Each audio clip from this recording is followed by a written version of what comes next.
అంచేత సూర్యనారాయణమూర్తి గురువే. అన్ని రకాల అగ్నిహోత్రాలకి తేజస్సు ఇచ్చేది ఆయన, చంద్రుడికి తేజస్సు ఇచ్చేది ఆయన. తేజస్సు తీసుకున్న అగ్నిలా మండుతున్నాడు, అగ్ని స్వభావం అది. తేజస్సు తీసుకున్న చంద్రుడు చల్లని వెన్నెల కురిపిస్తున్నాడు, ఆయన స్వభావం అది. ఆవు గడ్డి తింటుంది, పాలు ఇస్తుంది, ఆ పాలు పాము తాగుతుంది, విషం గక్కుతుంది. తేడా ఎక్కడుంది? పదార్థంలో లేదు, తిన్న మనిషిలో ఉంది.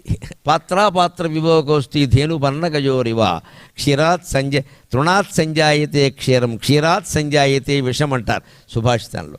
పాత్ర వివేకాలు ఉంటాయి మనుషుల్ని.